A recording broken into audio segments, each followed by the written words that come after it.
Hi అండి, నేను మీ Nishitha. Welcome back to my channel. ఈరోజు మన వీడియోలో అప్పటికప్పుడు చాలా డిఫరెంట్గా ఉండే ఒక స్నాక్ రెసిపీ అనేది మీతో షేర్ చేసుకోబోతున్నాను. పిల్లలు స్కూల్ నుంచి వచ్చినప్పుడు సాయంత్రం పూట వేడిగా ఘాటుగా ఏదైనా తినాలనిపిస్తే ఇలా తినేసేయండి. చీజ్ తిన్నట్టు చాలా బాగుంటుంది అనమాట. ఇప్పుడు ఒక గిన్నెలో 1/2 కప్ వరకు వాటర్ వేసుకొని స్టవ్ మీద పెట్టేసేయండి. ఇందులో జస్ట్ 1/2 టీ స్పూన్ వరకు మనం సాల్ట్ వేసుకొని ఈ నీళ్ళని వేడి చేసుకోవాలి.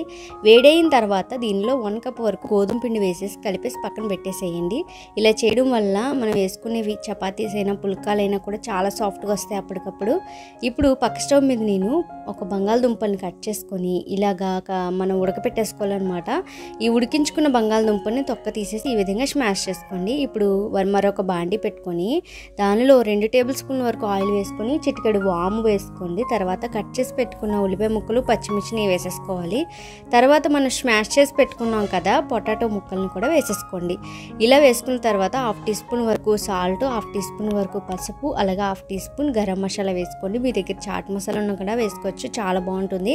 ఇప్పుడు వీటన్నిటిని కూడా బాగా కలిపేసుకొని ఇది పక్కన పెట్టుకుందాం. ఇప్పుడు మనం చపాతీ ముద్ద తీసుకొని ఈ చపాతీ పిండిని మొత్తం కూడా ముద్దలా మనం కలిపేసుకోవాలి. చెప్పాను కదండి, హాట్ వాటర్లో మనం ఇలా చపాతీని మిక్స్ చేసుకుంటే చేతులకు కూడా అసలు అంటుకోదనమాట. ఈజీగా మనం చపాతీలు చేయొచ్చు. అంతేకాకుండా అప్పటికప్పుడు చాలా సాఫ్ట్గా వస్తాయి అనమాట. ఇప్పుడు ఈ చపాతీ ముద్దని 2 భాగాల కింద చేసుకుంటున్నాను. 1 కప్పుకి అయితే మాత్రం ఇలా అవుతుంది. మీరు 2 కప్పులు గోధుమ పిండి తీసుకుంటే 4 భాగాల కింద చపాతీ ముద్దలను సపరేట్ చేసుకోండి. ఇప్పుడు ఒక ముద్దని మనం చపాతీ రోల్ చేసుకోవాలన్నమాట. కొంచెం మందంగానే మనం ఈ చపాతీని రోల్ చేసుకోవాలన్నమాట. ఎందుకంటే మనం ఇది ఎలా చేసుకున్నా కానీ చాలా సాఫ్ట్గా వస్తాయి. మనం అప్పటికప్పుడు పిజ్జా తినాలి అనుకుంటే ఇలా మనం చక్కగా చీజ్ ఏమి యూజ్ చేయకుండా చేసుకుని తినొచ్చు అన్నంత డిఫరెంట్గా ఉంటుందన్నమాట. పిల్లలకైతే భలే హ్యాపీగా తినేస్తారు అండ్ వాళ్ళు హెల్తీగా కూడా ఉంటారు కదా.